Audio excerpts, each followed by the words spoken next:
Frameshift drive charging. 4, 3, 2, 1.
Frameshift drive charging.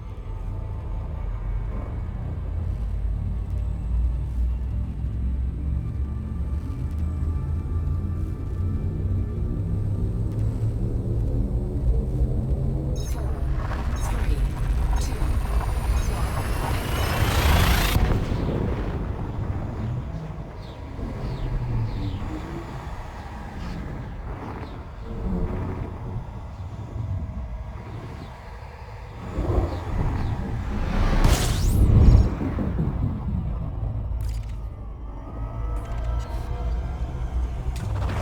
Fuel scooping. Fuel scoop disengaged.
System scan complete.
Surface scan complete.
Thargoid Research Project Phase 1 completed.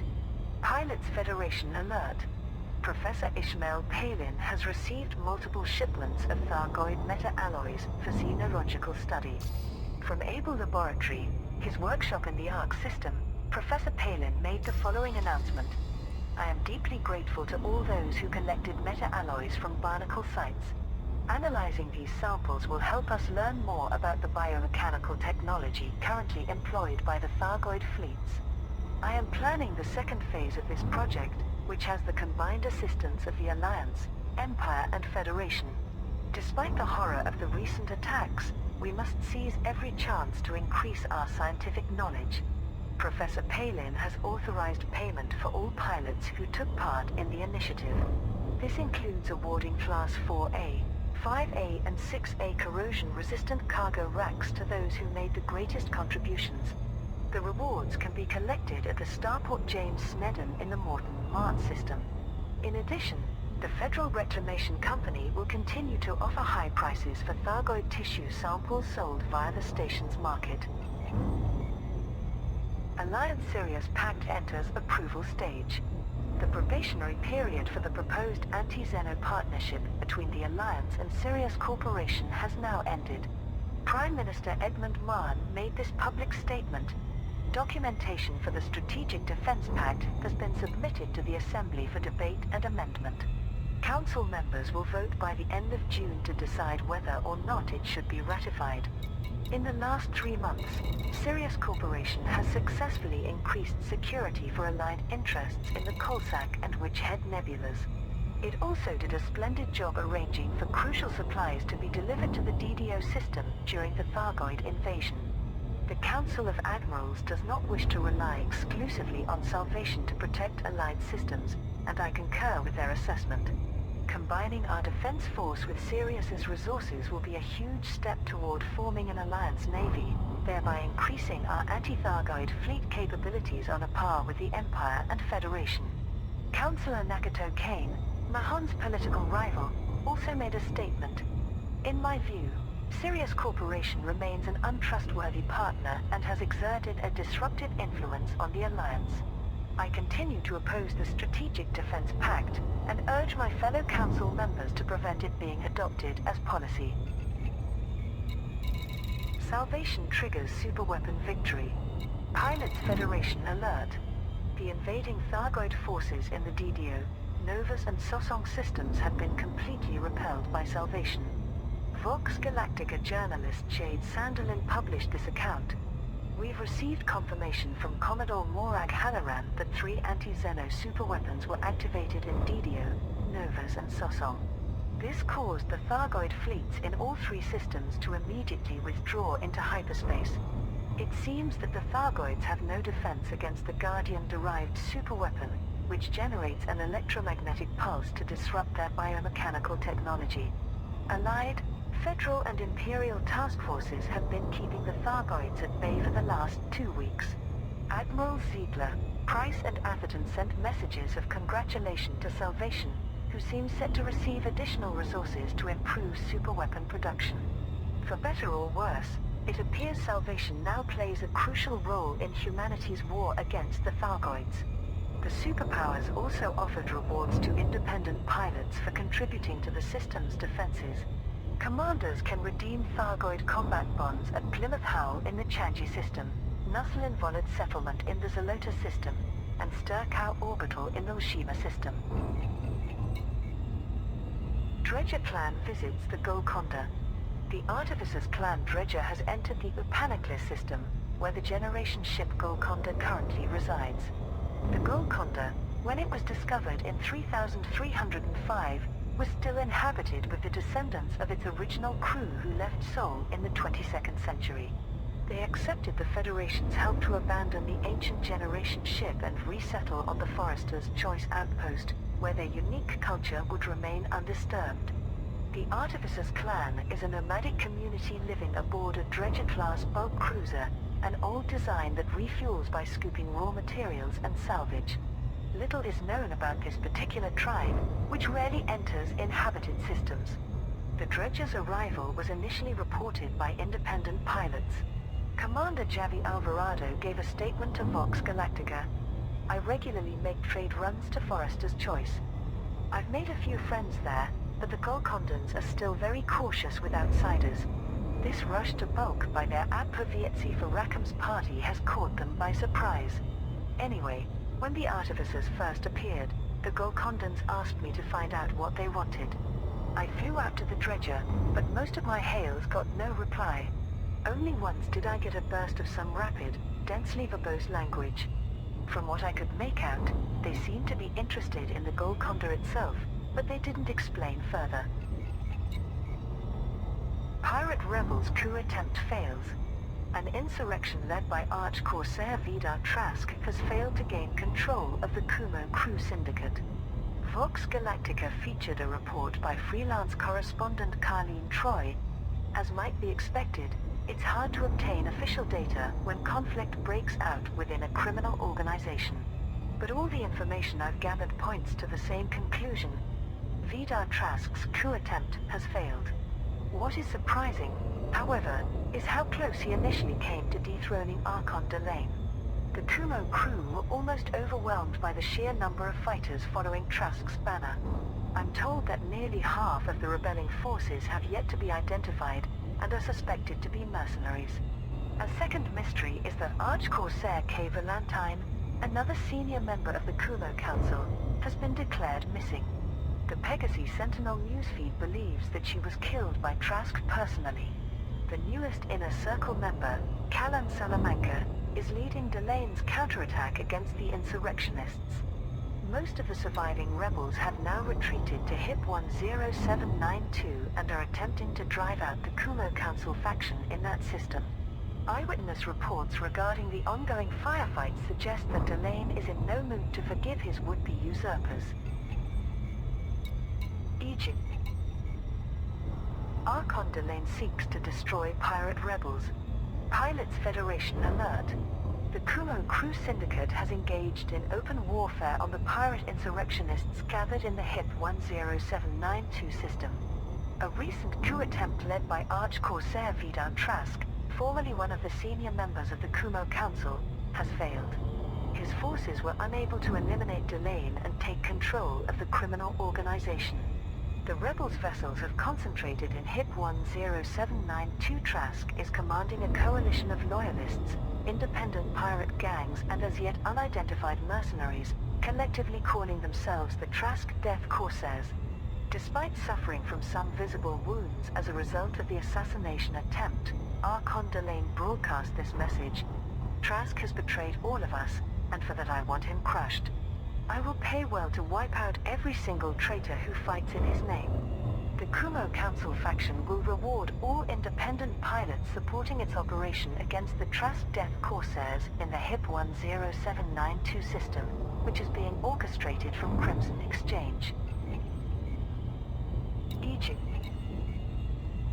Rackham's lavish celebration concludes. Pilots Federation alert. A party held by newly confirmed trillionaire Zachary Rackham has concluded, with attendees claiming it was an incredible event. The week-long event took place in the upper stories of the Rackham Spire building on the planet Homeland. This required regular supplies of the luxury items Apavietzi, Eurasian goose beer, Pantar prayer sticks, Yushin tree grubs and Nduligar fireworks. A spokesperson for Rackham Capital Investments thanked pilots for these deliveries and confirmed that payment could be collected at Edmondson High in the Beta Hydri system. The spokesperson remarked that Mr. Rackham himself was unable to make a personal appearance due to fatigue.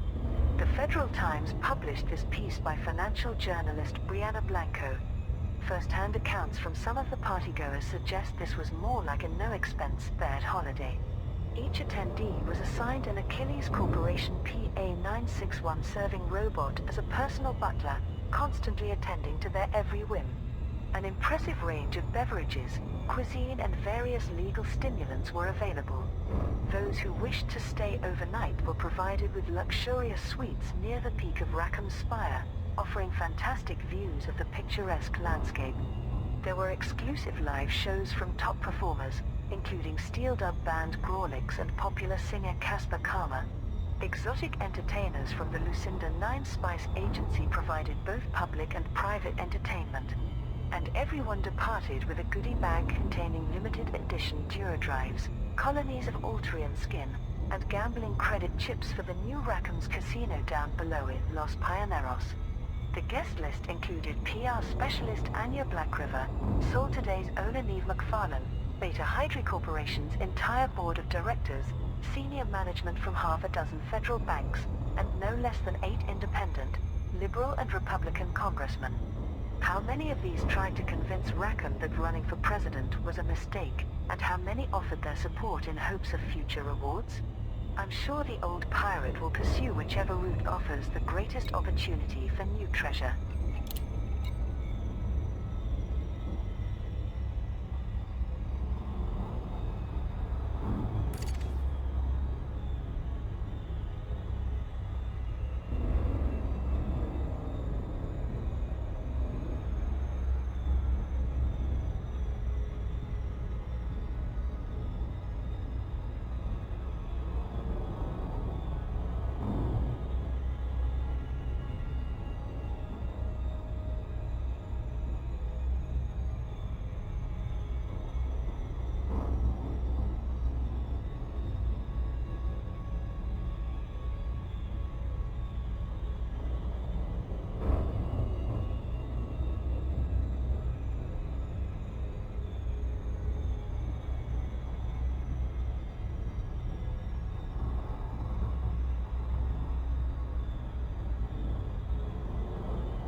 engaged.